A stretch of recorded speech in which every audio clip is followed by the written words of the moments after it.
रहे हो? आदित्य बहाना बनाते हुए बोला। वो ऑफिस के काम से। उमा ने हैरान होकर कहा। ऑफिस? लेकिन आज तो संडे है। हाँ तो मैंने ऑफिस थोड़ी ना कहा, मैंने कहा ऑफिस के काम से जा रहा हूँ। ये बोल वो फटाफट वहाँ से निकल गया। उमा को थोड़ा अजीब लगा पर उन्होंने ज्यादा ध्यान नहीं दिया। आदित्य एक्साइटेड होकर अपनी कार में बैठा और छोटी चौपड़ की तरफ निकल पड़ा। उसे मिली से मिलना जो था, वहाँ पहुँच उसने कार मिली के घर से थोड़ी दूर ही रोक ली। पर वो उसके घर नहीं जा सकता था। कल ही तो उसके भैया ने उसकी बहन का रिश्ता मना किया था। अब वो हंसते हंसते उसका घर में स्वागत नहीं करने वाले और न उनके सामने वो मिली से बात कर पाएगा। तो वो मिली से मिले कहाँ? वो ये सोच ही रहा था कि उसने मिली को घर से बाहर आते देखा। उसने दूर से ही उसका पीछा किया। वो एक डेयरी की दुकान पर रुकी थी। वहाँ वो उसे एक छोटे बच्चे से बात करते देख वो कार से उतर गया और दुकान पर मिली के पास आकर बोला, भैया 1 किलो दूध देना। मिली अचानक उसे देखकर हैरान हो गई। आदित्य भी उसे देखकर हैरान होने की एक्टिंग करते हुए बोला, अरे मिली जी आप, मुझे तो पता ही नहीं था कि आप यहाँ हो। पहले मिश्री लाल, अब यहाँ। देखिए ना, किस्मत हमें बार बार मिला रही है। मिली ने उससे पूछा, आप यहाँ क्या कर रहे हैं? आदित्य बहाना बनाते हुए बोला, मैं तो दूध लेने आया था। अरे मैं तो रोज आता हूँ। वो तो आप पहली बार मिली यहाँ? मिली ने हैरानी से पूछा। रोज? शास्त्री नगर से त्रिपोलिया इतनी दूर आप दूध लेने क्यों आते हैं? आदित्य हिचकिचाते हुए बोला, वो मॉम को यहाँ का दूध बहुत पसंद है। ये सुन दुकान पर बैठा छोटू अपने पापा से बोला, वाह पापा, आपकी दुकान तो बड़ी हाई फाई हो गई है। शास्त्री नगर से लोग आ रहे हैं यहाँ, वो भी सिर्फ दूध लेने। उसके पापा ने उसे चुप रहने का इशारा करते हुए दूध की थैली आदित्य की तरफ बढ़ा दी। उसकी थैली लेते ही वो भैया बोले, अरे हमारी दुकान 80 साल पुरानी है, पुश्तों से चल रहा है गिरदारी दूध दही भवन। पूरे जयपुर में हमारे जैसा लच्छेदार मलाई वाला दूध कहीं नहीं मिलता। भाई साहब थोड़ा पनीर भी पैक कर दूं? वो ये सब कह रहे थे और मिली वहाँ से जा रही थी। उसे जाता देख आदित्य भी उसके पीछे निकल गया। तभी डेयरी से भैया ने आवाज लगाई, भाई साहब दूध के पैसे। और आदित्य को वापस आना पड़ा। उसने जल्दी जल्दी में 500 का नोट उन्हें दिया और वहाँ से जाने लगा। ये देख भैया बोले, अरे ये बहुत ज्यादा है, कोई बात नहीं, आप बच्चे को चॉकलेट खिला दीजिएगा। ये कहकर आदित्य वहाँ से जा रहा था कि छोटू ने उसकी शर्ट खींची और इशारा करके कान देने को कहा। उसे देख आदित्य झुका तो छोटू ने धीरे से उसके कान में कहा, मिली दीदी अभी घर नहीं जा रही, वो पास के गोल पार्क में जा रही है। वो रोज दूध लेकर पार्क में चक्कर मारती है, फिर घर जाती है और शाम को 5 बजे दुकान पर मुझे पढ़ाने आती है। ये सुनकर वो उससे बहुत इम्प्रेस होकर बोला, वाह तुम्हें तो बहुत नॉलेज है। इस पर छोटू उससे बोला, वो तो ठीक है पर बदले में चॉकलेट के पैसे डायरेक्ट मुझे दो। आदित्य ने हंसते हुए अपनी पॉकेट से पर्स निकाला और कहा, आजकल की जनरेशन कमाल है, पापा को दिए काफी नहीं है। छोटू ने ना में सर हिलाया तो आदित्य ने उसे और पैसे दिए। छोटू मुस्का दिया और बोला, आप मुझे वाकई में अच्छे लगते हो, मैं अपनी तरफ से दीदी को सिफारिश कर दूंगा। मेहरबानी। कहते हुए आदित्य उसके सामने हाथ जोड़कर वहाँ से चला गया। वो गोल पार्क में मिली को ढूंढ रहा था। तभी मिली उसे पेड़ के नीचे रखी बेंच पर अकेली बैठी दिखी। वो उसके पास गया। मिली ने उसकी तरफ देखा। उसे समझ नहीं आ रहा था कि वो बार बार उससे क्यों मिल रहा है। आदित्य भी उसी बेंच पर बैठा और बोला, मैंने आपसे झूठ कहा था, किस्मत नहीं खुद आया मैं आपसे मिलने। मिली ने हैरानी से पूछा, क्यों? तब उसने बताया, क्योंकि कल मैंने जो आपसे बात की वो कुछ अधूरी सी लगी, ऐसा लगा कुछ और भी सुनना बाकी है। मिली हैरान होती हुई बोली, मैंने तो सब बता दिया था, गुलाब के पौधे में कौन सी खाद पड़ती है, कितना पानी डालना है। नहीं, ये नहीं, तो क्या सुनना है आपको? आदित्य कुछ वक्त चुप रहा, फिर बोला, आप हमेशा इतनी उदास क्यों रहती हैं? क्या आप वाकई में कुंडली वगैरह में मानती हैं? मिली ने उसकी तरफ देखकर कहा, क्या फर्क पड़ता है, मेरे मानने या न मानने से। जो है वो तो है। मेरी कुंडली में दोष मेरे ना मानने से चला तो नहीं जाएगा? आदित्य ने उससे पूछा। मतलब अगर आपको किसी से प्यार हो गया तो आप उससे शादी नहीं करेंगी क्योंकि कुंडली में प्रॉब्लम है? मिली हैरान होकर बोली। ये कैसा सवाल है? आदित्य ने बात संभालते हुए कहा। देखिए, 3 साल बहुत लंबा टाइम होता है। वक्त एक बार निकल जाए तो वापस नहीं आता। आपको एक कुंडली जिसका कॉन्सेप्ट भी पता नहीं क्या है, उसके चक्कर में आकर वक्त नहीं बर्बाद करना चाहिए, क्योंकि वक्त बर्बाद करना मतलब जिंदगी बर्बाद करना।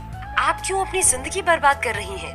ये सुन मिली की आंखें नम हो रही थी, पर वो उसके सामने रोना नहीं चाहती थी। सो अपने दुपट्टे को थोड़ा ठीक करने के बहाने वो अपनी आंखें पोंछ रही थी। ये सब देख रहे आदित्य ने कहा, आई एम सॉरी, मेरा मकसद आपको रुलाना नहीं था, पर आपको इसमें से निकलना तो पड़ेगा ही। ये सब सुनकर मिली को बहुत अजीब लग रहा था। वो उससे इस तरह से क्यों बात कर रहा है, उसे समझ नहीं आ रहा था। आदित्य ने अपनी बात कंटिन्यू करते हुए कहा, मैं जब छोटा था तो एग्जाम में एक ही पेंसिल लेकर जाता था। मैं उसे अपनी लकी पेंसिल समझता था। मुझे लगता था कि मैं अपनी मेहनत से नहीं बल्कि उस पेंसिल की किस्मत से पास हो रहा हूँ। फिर एक बार मैथ्स के एग्जाम में मेरी वो लकी पेंसिल गुम हो गई। मैं बहुत रोया। बड़े बेमन से मैंने एग्जाम दिया। मैंने सोचा कि पक्का फेल होने वाला हूँ, पर रिजल्ट के वक्त पता चला कि क्लास में सबसे अच्छे नंबर मेरे आए थे। उस दिन मेरा भ्रम टूट गया। आपके मन में भी भ्रम है, उसे जितना जल्दी तोड़ेंगी उतना अच्छा रहेगा। मिली उसकी बातें ध्यान से सुन रही थी। उसने कहा, हर चीज भ्रम नहीं होती, हर चीज सच भी तो नहीं होती, चांस तो देना चाहिए उसे। उसके ये बोलते ही वो उठ खड़ी हुई और वहाँ से जाने लगी। आदित्य ने उसे आवाज लगाई, मिली जी रुकिए 1 मिनट। मान लिया कुंडली होती है, पर क्या पता आपकी कुंडली बनाने में कहीं कोई मिस्टेक हुई हो तो? मिली ने मुड़कर उसकी तरफ देखा और कहा, तो भी क्या? आप ये सब मुझे क्यों समझा रहे हैं? मैं खुद अपना ध्यान रख सकती हूँ। आपको मेरी इतनी चिंता करने की जरूरत नहीं है। आदित्य उसके पास आते हुए बोला, बात सिर्फ आपकी नहीं है, मेरी भी है। आपकी? मिली हैरान होकर उसकी तरफ देख रही थी। कुछ देर की चुप्पी के बाद आदित्य ने हिम्मत जुटाकर कहा, जी मेरी। मुझे आपके साथ कुल्फी खानी है। क्या? मिली के इस सवाल का जवाब देते हुए आदित्य ने पास खड़े कुल्फी वाले की तरफ इशारा करते हुए कहा, हाँ वो देखिए मटका कुल्फी, एक एक खा लेते हैं। कहते हुए वो कुल्फी वाले की तरफ चला गया। वो पसीना पसीना हो गया था। वो उससे अपने दिल की बात कहना चाहता था पर कह ही नहीं पा रहा था। तभी पीछे से मिली बोली, आप ठीक तो है ना? हाँ हाँ एकदम फर्स्ट क्लास। कहते हुए वो फटाफट कुल्फी भी ले आया और फिर बोला, लीजिए लीजिए पिघल जाएगी। मिली ने मना करते हुए कहा, नहीं मुझे नहीं चाहिए। वो 2-2 कुल्फी संभाल नहीं पा रहा था। देखिए मेरी शर्ट की स्लीव्स खराब हो रही है, एक ले लीजिए ना प्लीज। उसे परेशान होता देख मिली ने उसके हाथ से एक कुल्फी ले ली। आदित्य ने अपनी कुल्फी खाते हुए उससे कहा, अरे खाइए ना, नहीं तो आपकी ड्रेस भी खराब हो जाएगी। बह रही है, देखिए। कुल्फी वाकई में बह रही थी। उसका कुर्ता थोड़ा खराब हो रहा था। कुल्फी को पिघलता देख मिली ने भी फटाफट कुल्फी खाना शुरू कर दिया। उसे बच्चों जैसे कुल्फी खाते देख आदित्य को बहुत अच्छा लग रहा था। उसका सीरियस और मैच्योर साइड तो देखा था उसने, पर उसके अंदर के बच्चे को अब देख रहा था। अचानक मिली कुल्फी खाते हुए रुक गई और बोली, अजीब लग रहा है। आदित्य ने कुल्फी की बाइट ली और कहा, नहीं तो बढ़िया है कुल्फी। मिली ने अपने सर पर हाथ दे मारा और बोली, मैं कुल्फी की बात नहीं कर रही।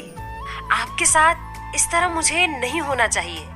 आपके भाई ने मेरी बहन का रिश्ता ठुकराया और मैं गार्डन में खड़े होकर आपके साथ कुल्फी खा रही हूँ। क्यों? आदित्य जो अपनी कुल्फी अब तक पूरी कर चुका था, उसने उसकी डंडी पास के डस्टबिन में डालते हुए कहा, पॉइंट तो है, आप मेरे साथ कुल्फी खा क्यों रही हैं? हम आपके हैं कौन? ये सुन मिली ठंडी पड़ गई। उसे कुछ समझ नहीं आया। वो अपने हाथ में पकड़ी कुल्फी लेकर डस्टबिन की तरफ गई और तभी आदित्य ने उसे रोकते हुए पूछा, ये क्या कर रही हैं आप? फेंक रही हूँ, नहीं खानी मुझे। मिली का ये जवाब सुन आदित्य ने कहा, तो मुझे दे दीजिए, मैं खा लूंगा। ये कहते हुए उसने मिली के हाथ से कुल्फी ले ली और उसे खाने लगा। तभी मिली बोली, अरे ये मेरी जूठी है। इस सवाल पर आदित्य ने मुस्कुराते हुए कहा, हाँ तभी तो ये ज्यादा मीठी है। उसकी बातों से परेशान होकर मिली मुड़कर वहाँ से जाने लगी। ये देख आदित्य ने उसे रोकते हुए कहा, मिली जी रुकिए, आप कुछ भूल रही हैं। मिली ने मुड़कर उसकी तरफ देखा। अब क्या? वो उसके पास आया और बोला, इतनी जरूरी चीज आप यहाँ कैसे छोड़कर जा सकती हैं? मिली ने हैरान होकर पूछा, कौन सी चीज? ये आदित्य ने अपने दिल पर हाथ रखा और बोला, ये। मिली के दिल की धड़कनें हल्की हल्की बढ़ रही थी। उसने धीरे से उससे पूछा, ये क्या? वो उसके थोड़ा और करीब आया और उस खाली बेंच की तरफ इशारा करते हुए बोला, ये दूध का पैकेट आप यहाँ बेंच पर छोड़कर घर जा रही थी। चाय कैसी बनेगी? कितना जरूरी है दूध? ये सुन मिली की धड़कनें वापस नॉर्मल हो गई। वो बेंच की तरफ भागी और उसने दूध का पैकेट उठाया। उसे जाता देख आदित्य ने उससे पूछा, आप फिर मिलेंगी ना? क्यों? अरे सवाल का जवाब सवाल। खैर आपको तो छूट है, आप कुछ भी कर सकती हैं, तो बताइए मिलेंगी? मिली मुस्कुराई और बोली, नहीं कभी नहीं। आदित्य ने मासूम सा चेहरा बनाकर कहा, अच्छा क्यों? इस नाचीज पर इतना जुल्म क्यों? मिली थोड़ा आगे चली गई थी। आदित्य भी उसके साथ साथ चलता हुआ उससे बातें कर रहा था। वो गार्डन के गेट की तरफ बढ़ते हुए बोली, आपके भाई ने मेरी बहन से शादी के लिए मना कर दिया इसलिए। इस पर आदित्य ने परेशान होकर कहा, ओफो, वो तो भैया ने किया, मैंने थोड़ी। सच बताऊं, अगर मैं भैया की जगह होता और आपकी बहन की जगह आप होती तो मैं बिल्कुल मना नहीं करता, सच्ची। ये सुनकर मिली के कदम रुक गए। उसने आदित्य की तरफ देखा और पूछा, क्या? वो बोला, हाँ मिली जी, मैंने भी आज तक ये किसी लड़की से नहीं कहा है, मुझे भी अजीब लग रहा है। पर मिली जी आप मुझे बहुत अच्छी लगती हैं। जिस तरह से आप पौधों का ध्यान रखती हैं, जिस तरह से आप अपने इमोशंस को भी इतना मैच्योरली संभालती हैं, जिस तरह से आप बच्चों जैसे हंस देती हैं, मुझे आपके बारे में सब कुछ अच्छा लगता है। ये सुनकर मिली गुस्से में उससे बोली, आपको पता है ना मेरी कुंडली में? आदित्य ने उसे बीच में ही काटते हुए कहा, हाँ बाबा दोष है, पता है, फिर क्यों? मिली के इस सवाल पर आदित्य उससे बोला, मैं कुंडली वुंडली नहीं मानता, मैं आपसे प्यार करता हूँ। क्या आप मुझसे प्यार करती है? मिली ने उससे कहा, ये कोई खेल लग रहा है आपको? पता है कुंडली के अनुसार शादी होने के बाद मेरे पति को जान का खतरा होगा। समझ रहे हैं क्या हो सकता है? सोचिए अगर आपको कुछ हो गया तो। आदित्य बड़े रोमांटिक अंदाज में किसी मजनू की तरह बोला, चलिए कम से कम ये तो पता चला कि आपको हमारी परवाह तो है, पर अब तक ये नहीं बताया आपने कि आपको हमसे मोहब्बत है या नहीं। मिली ने चिढ़ते हुए जवाब दिया, आप समझिए मेरी कुंडली में। आदित्य ने फिर उसे बीच में ही टोक दिया, कुंडली भूल जाइए प्लीज, एक बार के लिए मान लीजिए आपकी कुंडली में कोई दोष ही नहीं है। अब बताइए आपका जवाब हाँ होता या ना? मिली चुपचाप वहाँ खड़ी रही, वो कुछ नहीं बोली। उसे इस तरह चुप देख आदित्य बोला, ठीक है, आई एम सॉरी, मैंने आपको इतना ऑकवर्ड फील करवाया। अब मैं आपको कभी तंग नहीं करूंगा, अब मैं आपसे कभी नहीं मिलूंगा। ये कहते हुए वो उदास होकर वहाँ से जाने लगा। उसे जाता देख मिली को अच्छा नहीं लग रहा था, पर वो कर भी क्या सकती थी, यही सही था। पर वो उसे इस तरह उदास भी नहीं देख पा रही थी, वो कश्मकश में थी। आखिर उसने आदित्य को आवाज लगा दी, आदित्य जी। ये सुन आदित्य के चेहरे पर मुस्कुराहट आ गई, पर फिर वो मुस्कुराहट को दबाकर पीछे मुड़ा और बोला, जी कहिए। मिली बहुत नर्वस हो रही थी, वो अपनी दुपट्टे की छोर को उंगलियों में फंसाए बोली, मैंने ना नहीं कहा। ये सुनकर वो बहुत खुश हो गया और बोला, मतलब हाँ है। मिली ने शर्माते हुए हाँ में सर हिला दिया। आदित्य जोर से बोला, वूहू करते हुए नाच रहा था। सबकी नजरें अपनी तरफ देख मिली ने उसे रोकते हुए कहा, धीरे, सब यही देख रहे हैं, सॉरी पर थैंक यू। आपको पता नहीं है आपने मुझे कितनी बड़ी खुशी दी है। मिली थोड़ा उदास होकर बोली, मुझे नहीं पता मैं खुशी दे पाऊंगी या नहीं। मेरी कुंडली। आदित्य उसकी कुंडली वाली बात से अब परेशान हो चुका था। ओफो, फिर कुंडली। ठीक है, कुंडली को भी देख लेते हैं। एक काम कीजिए, अपनी बर्थ डेट बताइए। क्यों? मिली के सवाल का जवाब देते हुए आदित्य ने उसे समझाया, ताकि मैं पर्सनली आपकी कुंडली बनवाऊं और चेक कराऊं कि जो लिखा है वो सही भी है या नहीं। पता चला एवं माने जा रहे हैं। मिली ने उसे अपने जन्म की तारीख और समय बताया, जिसे आदित्य ने अपने मोबाइल में नोट कर लिया। तभी हाथ में पहनी घड़ी में टाइम देख मिली ने कहा, अब मुझे जाना चाहिए, बहुत देर हो गई है। घर पर सब परेशान हो रहे होंगे। आदित्य उसके साथ चलते चलते बोला, जी, पर मुझ पर भरोसा रखिए, इसका हल जरूर मिलेगा। भरोसा है ना मुझ पर? भरोसा ना होता तो कुल्फी खाती क्या आपके साथ? ये कहकर वो वहाँ से मुस्कुराकर चल दी। उसे जाता देख आदित्य अपने आप से कहने लगा, कुंडली हो या ना हो, मिली तो मेरी है। उसके लिए मुझे कुछ भी करना पड़े चलेगा, पर मेरी शादी होगी तो सिर्फ मिली से ही होगी।